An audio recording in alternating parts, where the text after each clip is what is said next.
Alright, in our last video we talked about some of the basics of polynomials, what is a polynomial, the general form, etc. So in this video let's talk about some of the key characteristics, okay? And first of all, a key characteristic is understanding what a power function is. Alright? And so what are power functions? Well, first of all, lines are polynomials, by the way. So every line is a polynomial. Every quadratic equation is a polynomial. So those are some of the more basic polynomials, if you will. But the next kind of basic, the next tier up, if you will, is what we call power functions. And so those are functions where we only have the leading term. All right?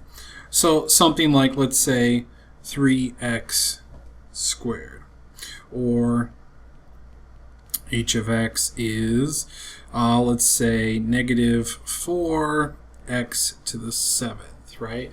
So only the leading term. So we have the variable once there with a power. All right, that's a power function. Now, we can also add a constant, but that's it. So we'll have one instance with the variable and that's it, and there you go. So that's a power function. All right, and when we have power functions, then these functions behave in a certain way, and that depends on the degree and the power, or the even or odd degree, and also the leading coefficient. All right, and so this is where we can get into our first conversation about end behavior.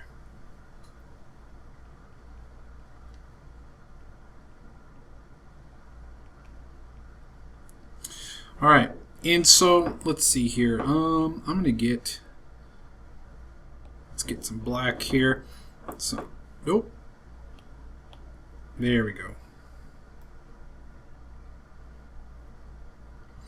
All right. In fact, actually, let's go to a new page. So let's talk about our end behavior here.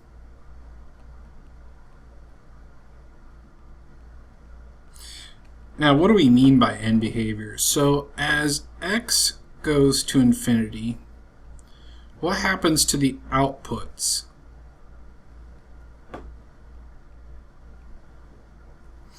And as x goes to negative infinity, again, what happens to those outputs? Is there a pattern or a trend? And with polynomials, there always is a pattern or a trend. And so that's what we mean by the end behavior. So if I'm thinking of my axes here,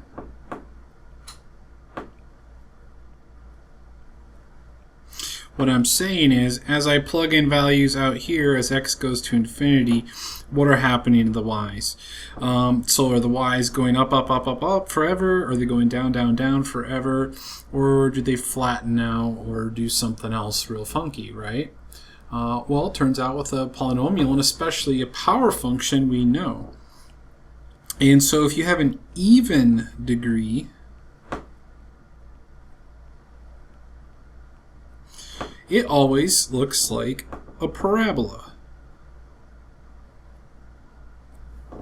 Okay, so let's say that this is x squared. So if it's an even degree, the end behavior is up, up. Well, kind of.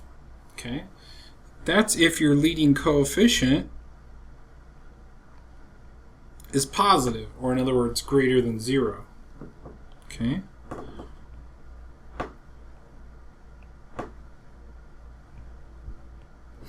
If that leading coefficient is less than 0, or in other words, negative, then it's going to look like that. And so we'll say maybe this is like negative x squared. Okay. So now what? So as you get bigger powers, right, but of even degree, the parabola or the function grows faster and faster because higher powers, we're getting more multiplications. And so, for example, like x to the, sixth would maybe look like this.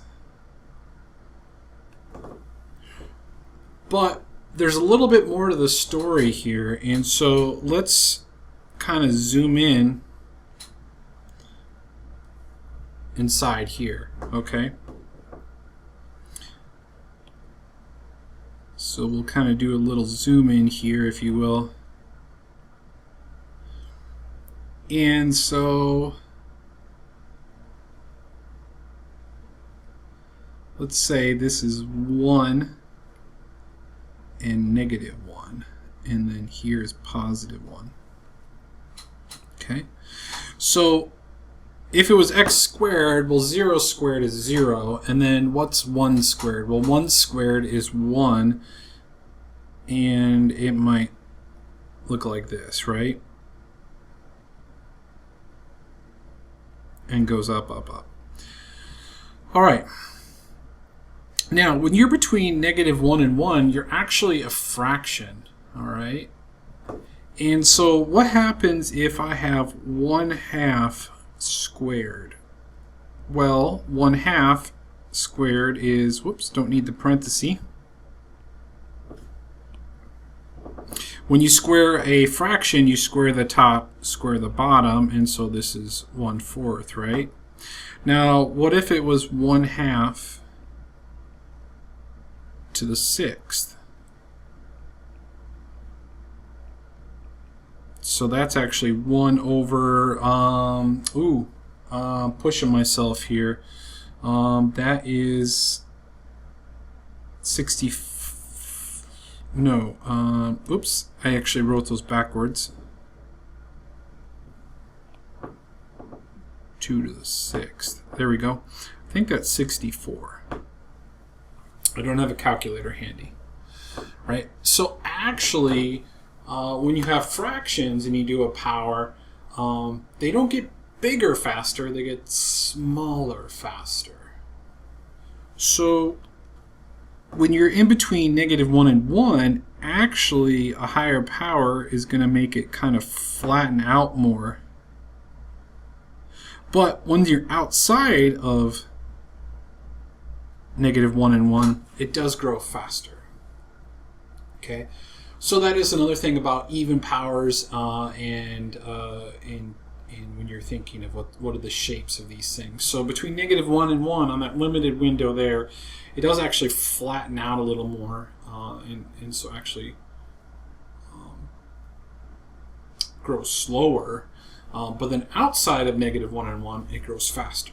All right, so that's something about your power functions. But what about this end behavior, though? Well, generally speaking, we go to what? We go to infinity and infinity. Unless it's flipped, unless that leading coefficient is negative, then it would be negative infinity and negative infinity, right? So that's all your even degree functions. And so if I added another one in here, let's see here. I'll do a black one, but I'll do like a dotted line. So like if I did x to the, I don't know,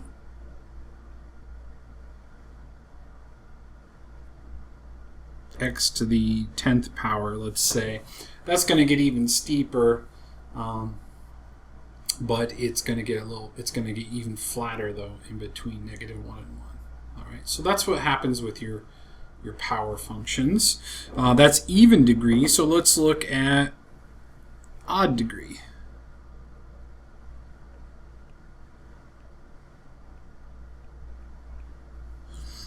All right.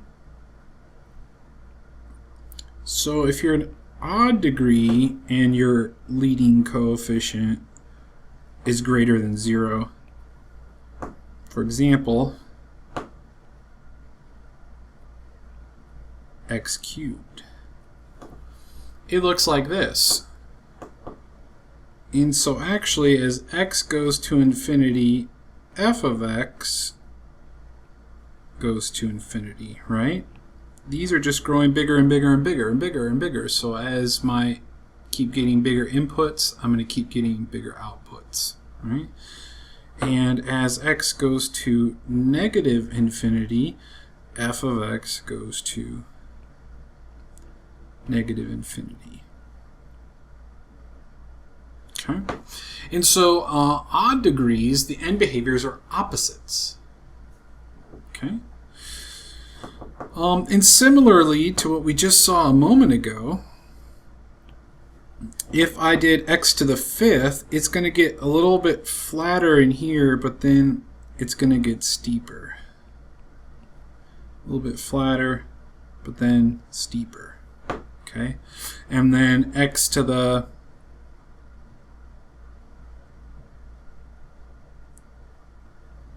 ninth, maybe. Right, etc., etc.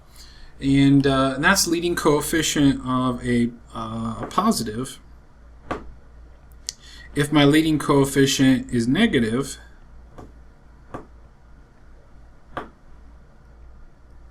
right, then it would be flipped.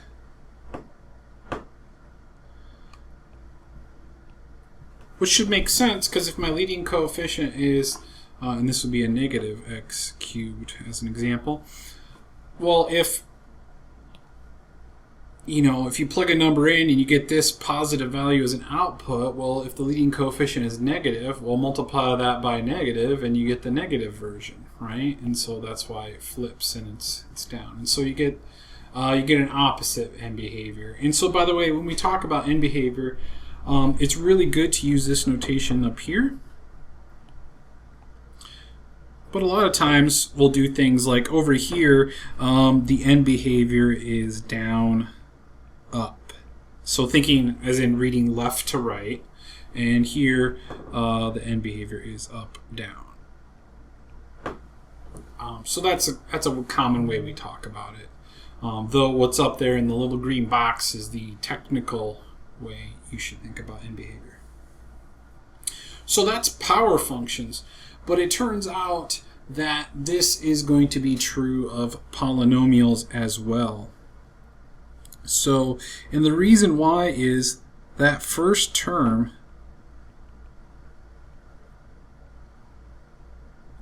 eventually dominates all other terms.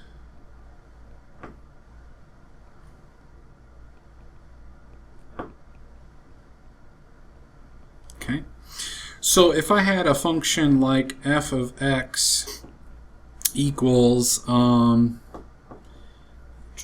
let's just, I don't know.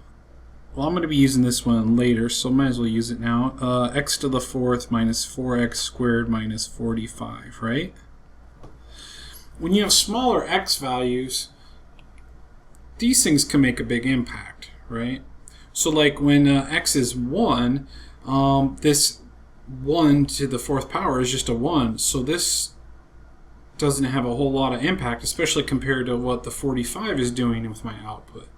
If I plug a 1 in here, 1 squared is 1 times a negative 4, that's a negative 4. So actually out of these three pieces, this one is the biggest value in terms of an absolute value.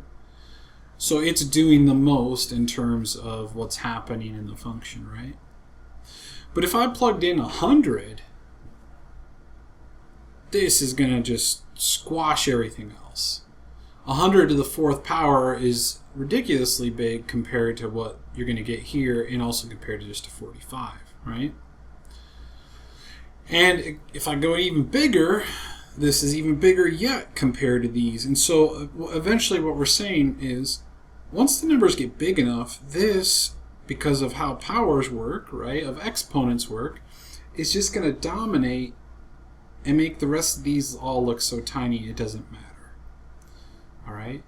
And so what I'm saying is x to the fourth is going to look like what? Like this. This function, x to the fourth minus 4x squared minus 4. Oh, and by the way, the leading coefficient is a positive 1, so we do know the end behavior is up, up, right? This x to the fourth minus 4x squared minus 45, what I'm trying to say is I know that this function eventually is going to have this same kind of end behavior. Now, what happens in the middle, maybe it does some turns or something, or it does something funky in the middle, right? That remains to be seen, but eventually you go out far enough, that leading term is going to dominate everything else, and so it's just going to behave like an x to the fourth. Because those other parts are just inconsequential. All right. Because like when you have 5 million and the rest of your functions like 1,000 put together, that 1,000 just is nothing, right?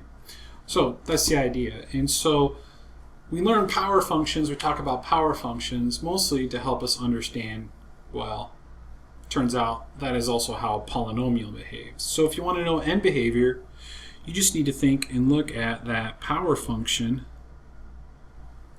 or in other words, that leading term. All right, and that'll tell you the end behavior. So that's a characteristic of a polynomial, right? What are some other characteristics? Some other characteristics are your intercepts.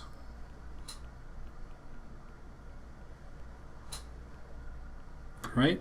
Now the y-intercept is easy. Well, the y-intercept is when x is 0, and so you just do f of 0, which on polynomials, that's extremely easy because it always ends up being the constant term. So whatever your a sub 0 term is, that constant term. So for example, if I had f of x equals, let's just look at that one we had a second ago, x to the fourth minus 4x squared minus 45. Well, what's f of 0? Well, all those other parts have x's in them, and so you're just left with that. So my y-intercept is negative 45. Okay, so that's easy. X-intercepts. That's where it gets a little tougher. All right, and that's where you need to set it equal to 0 and solve.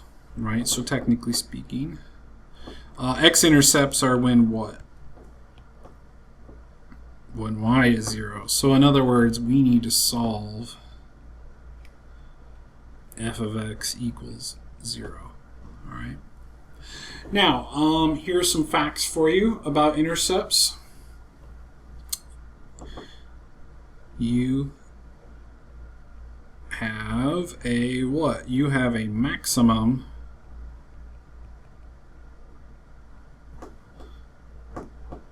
of n, n being what?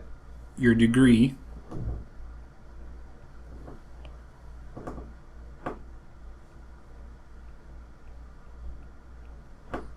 X-intercepts.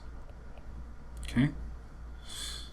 So if I have like here, this was a what? This is a degree 4 polynomial, so I have at most 4 x-intercepts.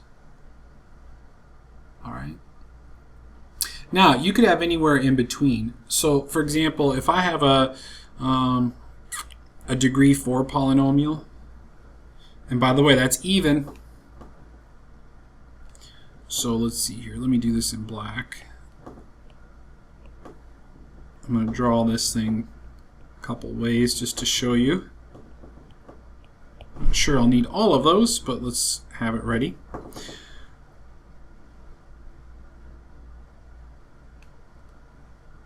This degree 4 polynomial could look something like that, and actually because the end behavior is both up, up, you might actually never cross the x-axis. And so it's possible you could have 0 x-intercepts, right? You could do something like this. It actually kind of touches, here let's do it in red. So we could have no intercepts. We could have 1 intercept, and we'll come back to that concept later, right? Maybe this thing looks like this. I could have 2 intercepts. Maybe the graph looks like that. Or maybe it does something like this, right? So this one touches and then comes down, comes back up. And so maybe there's 1, 2, 3 x-intercepts, or maybe this thing looks something like that, right? So I could have up to 4 x-intercepts, all right? Now, at first glance, you don't know which one it is. But if the degree is 4, it's possible you could have up to 4 of them. But because it's, and this is unique here, this only happens if you have an even degree, right? Why is that? Well, hey, look, if you're an odd degree,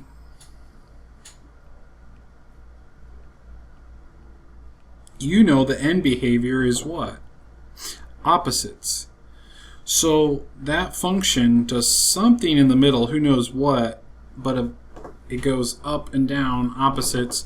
So somewheres, eventually you have to cross the axis, right?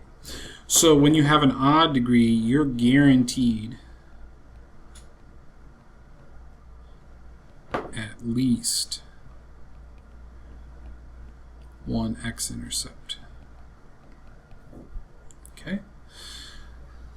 So that's some things about polynomials and intercepts. Okay. So we'll talk a little bit more about that in another video here when we talk about zeros. Another thing is polynomials have what we call terms. So we know the end behavior, but in between the ends, what's going on? And so what's going on is you can have turns, all right? And so the number of turns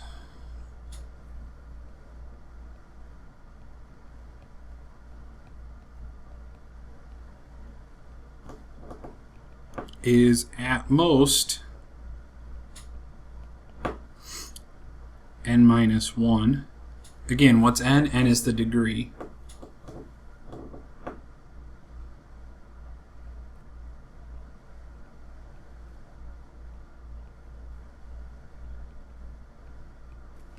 Or less by 2.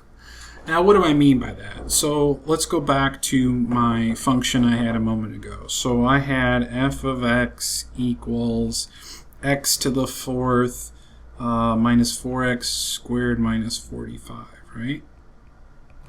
So my degree is 4. So what's that telling me? There are at most 3 turns, or less by 2. So 3 minus 2 is 1, or do another 2.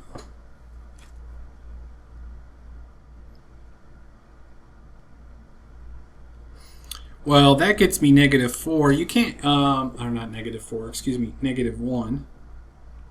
You can't have a negative number of turns, so that tells me I can stop. That doesn't make sense. So in other words, I have either 3 turns or 1 turn. All right. So in other words, we know the end behavior, so this function looks like this. 1, 2, 3 turns. Now, how extreme these bumps are, these turns, if you will, I don't know, but that's over-exaggerating 3 turns. So 1, 2, 3 turns. Or it has 1 turn. In other words, it's just real boring, like a parabola. All right? Now, let's look at a different one. So what if I had, let's see here, let's do h of t equals negative 16t to the 5th plus 3t squared minus t plus 10. All right? We don't always have to use x's, right? We can use other things. So on this one, I would have what? I would have at most 4 turns, because my degree here is what? 5. So n minus 1 is 4. 4 turns, or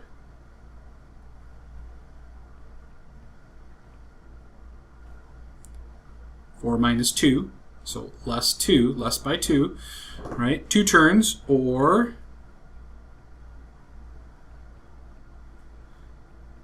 0, or if I did another one, I end up going negative. That doesn't make sense. So I could have what? I could have 4 turns, 2 turns, or 0 turns.